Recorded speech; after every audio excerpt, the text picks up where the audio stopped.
Tai Tuivasa is taking on Cyril Gane in the UFC's first ever event in Paris, and I have the betting tips, technical breakdown, and prediction for you.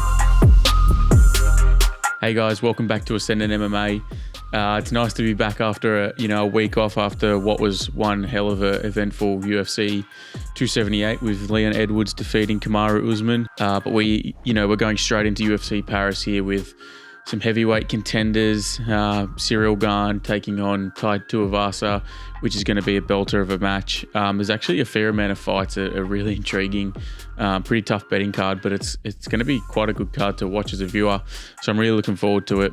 We're going to break down, the main event, a few other fights to catch our eye. But without further ado, let's get into the first fight. So the first fight we're going to break down on this card is Canada's Jourdain taking on England's Nathaniel Wood. So this is a really, really good fight. You've got Nathaniel Wood, who's stepping up in a division. He took on Charles Rosa last time in his first attempt at featherweight, which he looked really, really good in. But against Rosa, it's not, saying a whole lot.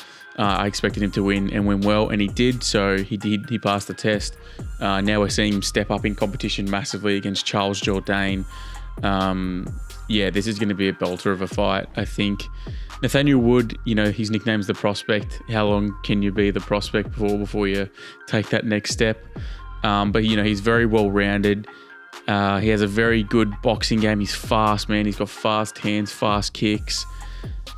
Decent wrestling, although he doesn't mix it in a whole lot. Down at bantamweight, I was pretty high on him. He's got really good straight shots, and he's just kind of a live wire. He's always moving, very technical, very quick, very sharp. I like to watch him fight. He always had a pretty tough weight cut, getting to that bantamweight limit. When he was weighing in, you could see, every vein in the bloke's body. Did not look healthy, so I can't imagine it was good for him. So I do like the step up in division, sort of. It's hard for him because he's stocky, but he's undersized for featherweight. Let's be real. He's 5'6", and although he's showing that he's got an equal reach advantage with Jourdain, he's going to be at a big size disadvantage, potentially a big, strength disadvantage. It's going to be interesting to see how he progresses in this division if he does. So a little bit about Charles Jourdain, really solid kickboxer, fights out of both stances really, really well. He kind of gets better every performance we see him. His last one was against Burgos. Picked Burgos in that fight to win, and I thought he would do it a bit more dominantly. So pretty impressed with Charles Jourdain. So what I have noticed, is Charles can have some issues dealing with boxing combos in the pocket. I think we saw that early with Burgos. And he also has issues with takedowns, defending him consistently, the chain wrestling, which is what Burgos went to in that fight initially. Once he started to slow down, Charles took over. And I think that's one of the things I really like about Charles. He's got not an endless gas tank, but he uses his gas tank very well. He's always coming home strong. And I think he might have that advantage here against Wood. We've seen Wood fade as fights goes on, and in my opinion, Charles is the opposite. He gets better as fight goes on, so you love to see that out of your fighter. At range, Jourdain's content to just pick at you, throw different styles of kicks, and just pick at different angles and attack. Jourdain has some nice, flying knee combos to close distance. He also throws some weird, flying kicks and things like that, which can catch his opponents off guard. He likes to play into the crowd. He's a showman. He likes to put on a show. And I think actually Wood will oblige him in this fight, which is going to be probably not to his benefit, but it's going to be quite interesting to watch. We've seen him have a bit of trouble defending punches to the body as well. Knees in the clinch and things like that. So potentially Wood can have some success there. I really think the size of Jourdain is just going to give Wood issues. I think, in my opinion, I think Wood's going to come out fast. I think the speed will take a little bit for Jourdain to catch up with. So I think Wood will probably win that first round. If he starts mixing in takedowns, I think it's far to his benefit. I think he'll have far more of a chance to win this fight if Wood's threatening the takedown, or it's in his mind and he gets one early. But I do think as the fight goes on, I think we'll see Wood start to slow down, and I think we'll see Jourdain start to pick up the pace. I'm not convinced on Wood at this weight division until I see him beat someone like a Jourdain. So very interested to see how he does here. I think, if Wood is able to stick in that, in and out range, get in the pocket, land some shots to the body and get out, I think he'll have a good chance.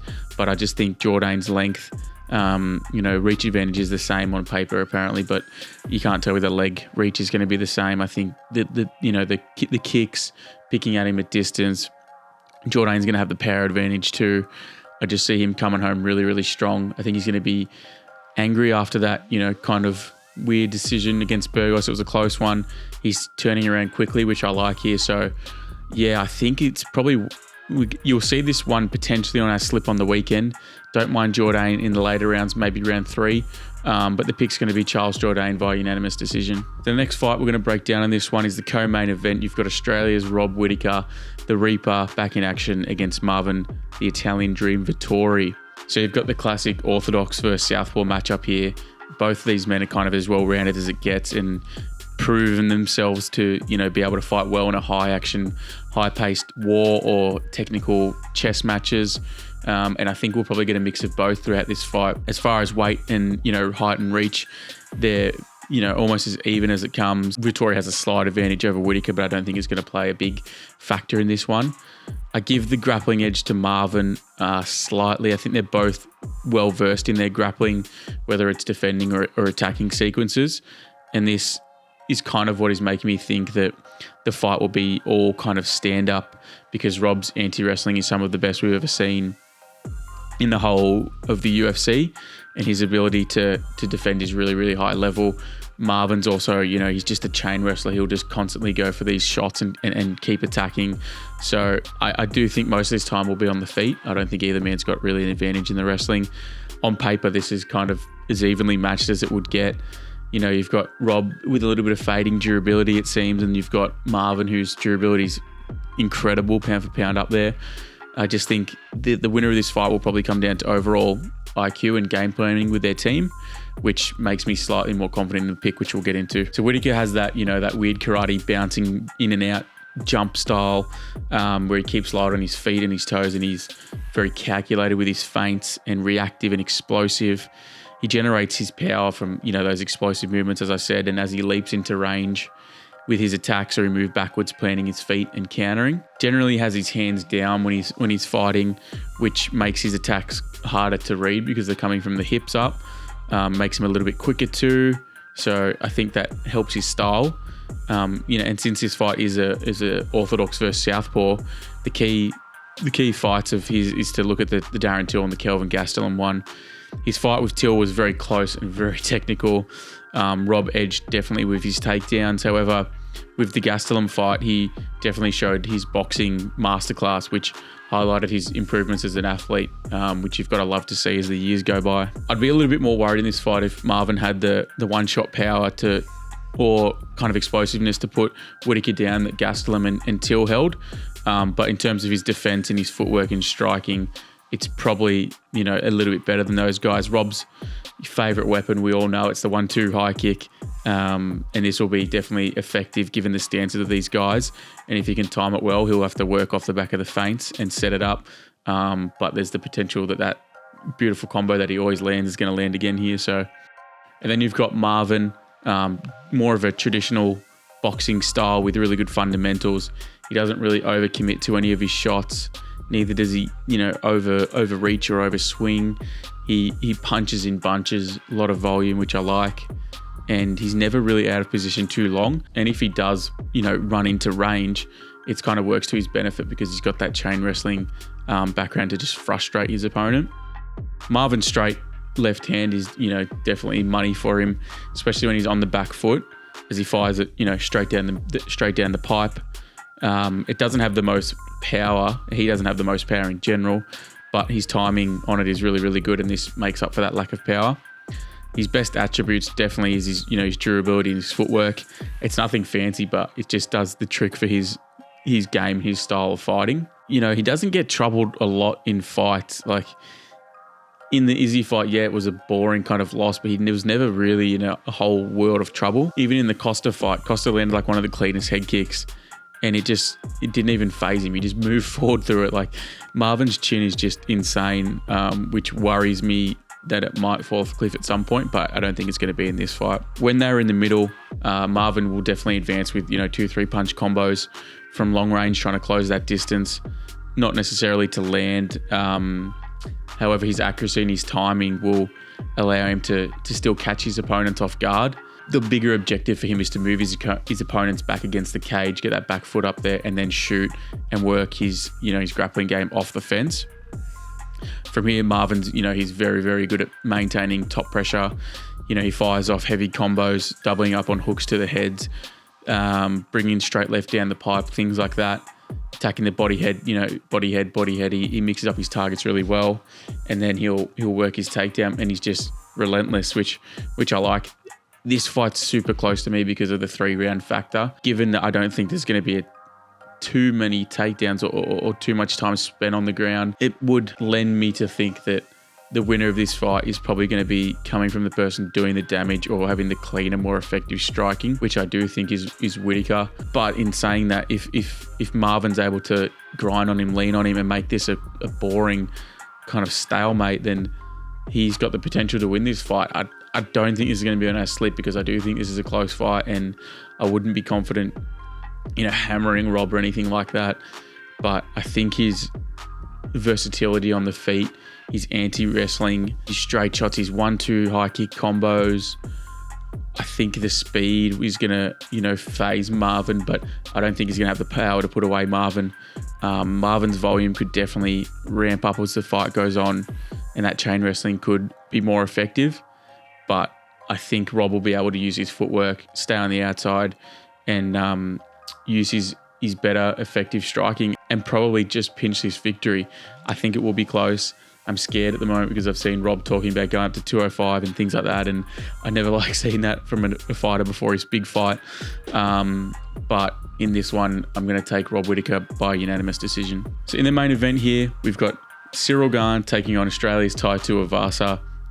This is a weird matchup in my opinion. It's good, but it's weird. When they, all the heavyweights are in that stalemate of who was going to fight who, I kind of had no idea that this is the fight they were going to make. I thought any other fight would have made more sense for kind of both guys, but given that Gane is, Parisian and they're fighting in Paris here for the first time, they wanted to give him his showcase, and I'm excited to see him back after, so much time off, 6 to 8 months or whatever it is after that Ngannou fight. And, on that Ngannou fight, I think that loss would have burnt him. I think he would have learnt a lot from that. People forget this guy only has 10 MMA fights. That's insane that this dude's fighting for a title after 10 MMA fights. So I expect to see a lot of improvements in this one, and I'm really keen to see him back. So on Gane, he's definitely the most technical striker we've ever seen in the heavyweight division. His mix of, speed, power, technique, movement, defense moving forward and backwards is something so unique to have in general as an athlete, let alone in that heavyweight division. So, he switches stances as he moves forward really, really well. He's hard to read. He fights out of both stances extremely well. One of his combos he uses in the orthodox is that push kick with the southpaw inside thigh kick. It's a mean combo.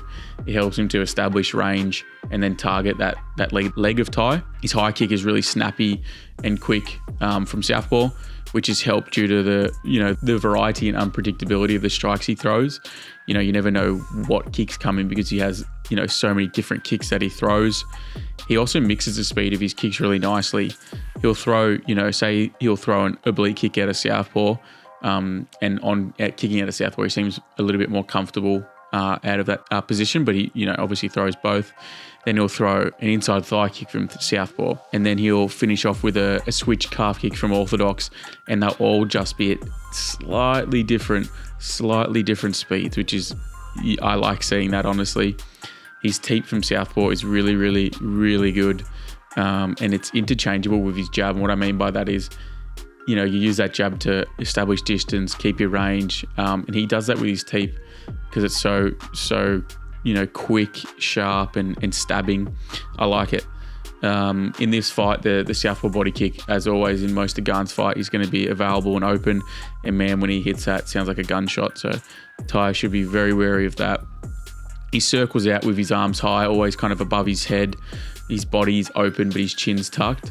So in my opinion, if Tai wants to have success here, he should be finishing most of his punching combos with kicks to the body or legs because they can't move, whereas Gane's head's always kind of out of that center line and moving backwards. So I think if Tai wants to win, he should definitely throw that after his combos.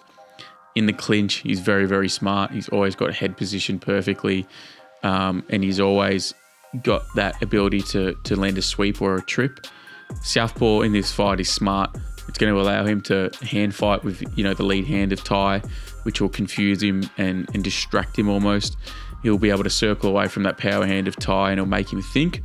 And I think the more that Tai thinks and the more unnatural he fights, the more chance Gane's going to have for success in this one. So Tuivasa, he's a flat-footed kickboxing style stance out of orthodox, very, very heavy hands. We all know this. And he couples it with very powerful leg kicks. Very good in the clinch. He works his head positioning very, very well. And, he uses his underhooks to hold against the cage and kind of land elbows on the break. He lands kind of constant knees to the thighs and things like that to kind of annoy and frustrate his opponents. We saw him have a little bit of a vulnerability for takedowns early on in his career, but, after some work with AKA and DC and things like that, seems to definitely have improved. Definitely got better balance. He looks a bit fitter than he'd ever been, and he uses the cage very well to stay up on his feet. Against Lewis in his last fight, there's a few things that worried me. He got rocked at several different points in this fight, but Lewis was also able to inside leg trip him and catch him, which I think is very worrying in this fight. Given, Lewis is a lot heavier than Gane, probably a bit more powerful and tough to get up from underneath. But in saying that, Gane's a lot more athletic and powerful, and he has very good sweeps and trips. So Tai did, when he was on his back, did show good willingness to get up and keep working, but he did wear a lot of shots from Lewis on the way up, which admittedly he just walked through. So, Tai is a dog, and, he just loves a scrappy fight. So it's tough to bet against a guy like that, man. Tai is at his very best when he's dictating the range of the fight. He uses his powerful strikes to make his opponent hesitate. He doesn't have as technical feints, if that's a thing, as Gane, but his power is, off-putting. People don't want to close distance and always circling because of that. Tai can be caught when his opponents do close distance on him, quickly with speed, and I think that's definitely a worry here in this fight. I just really do see this as a tough matchup for Tai. He does have the power to win any fight that he's ever been in and ever will be in, but it's really tough to pick against a guy who's so defensively smart and aware, as Gane is. Another thing that's a little bit underrated is Gane's chin, I think. It's been touched a few times in the Ngannou fight, the Lewis fight. He got touched a little bit, and I think it's very underrated. Gane's fake game is going to kill Tai here. I really expect Tai to be hesitant moving forward. And as soon as Gane has, dictated that range and is the one, dictating where that fight takes place, working off the back of his jab and interchanging with that teep, as I said earlier, I just expect him to ramp up the pressure and take over. Tai's very heavy set on that lead leg, and Gane will take, full advantage of this. He'll feint up top. He'll get Tai to cover up, yet he'll chop that lead leg inside, outside. If Tai wants to close distance and use the clinch here, I don't think he's going to have much success. Gane's big, he's strong, and he's powerful, and he's very, very smart in the clinch. He's very good head movement. Sorry, head position, not head movement. And if it does go into the clinch at any time, I think Gane's really live to use that inside leg sweep and get this fight to the ground. Tai has better and improved traditional wrestling defense with that work from AKA, as I said, but he is still susceptible to those, those sneaky throws and trips. And I think we see Gane really dictate the pace of this fight off the back of his straight shots, his feints, and I think Tai will get frustrated and he'll try and close distance, get this fight against the cage. But I think this is actually going to work to Gane's benefit, and I think Gane's going to take him down. He's going to work Tai off his back with ground and pound and elbows and things like that. And I do think Gane's probably live for a submission at this point. Like, I'm a little bit worried with taking submission because I do think Gane will be, slightly more hesitant to go for a submission, given that he, lost that fight against Ngannou solely based on the fact that he went for a heel hook instead of trying to get on top. So I think that may play into this fight. So probably more likely going to be a decision, in my opinion. But in saying that, I think he is live for a submission, probably, an arm triangle or a rear naked choke if he works himself to the back. But Gane's, more of a top pressure and work from there. So I think he can probably still hold the arm triangle, have that knee across the body and maintain top. And if Tai is working to defend that submission, then he can just work back and get on top and ground and pound away. So I think this is a tough matchup for Tai. I think his competition's a little bit suspect coming into this one. The Lewis one was obviously a great win. They've both got that on their record. But I just think Gane has too many tools to win this fight. And yeah, I'm going to lock in Cyril Gane via unanimous decision as well. So that wraps up the breakdowns for UFC Paris this weekend, guys. Just a heads up, if you're enjoying the content and you want to continue seeing us make these types of videos, give this video a like and leave a thumbs up. Subscribe to the channel as well. It all helps out, helps us with the algorithm, get out there into a wider audience and build this community. So as always, super active over on Instagram. We're always chatting fights over there. I know there's 2 more fights I wanted to break down, so I'm thinking I didn't get time to do tape study on them, so I didn't want to put them in the video. But I think they'll make our way on our Instagram in a text form. So head over there. The tag will be here. It's at Ascendant.MMA. We love interacting with the community, and we're always conversing with heaps of people in our DMs and things like that. So we also post our betting breakdown on Saturday mornings AU time. So I think that might be Friday night US time. Don't hold me to that. But yeah, we send that out every morning, so make sure you stay tuned to the IG story, and yeah, reply if you want it. We send it across for free every week. There's definitely going to be some action on this card. Really looking forward to it. So let's hope for good luck. Let's hope for a good bounce back week after a week off, and yeah, right back into the thick of things. So thanks for watching, guys. We'll see you in the next one.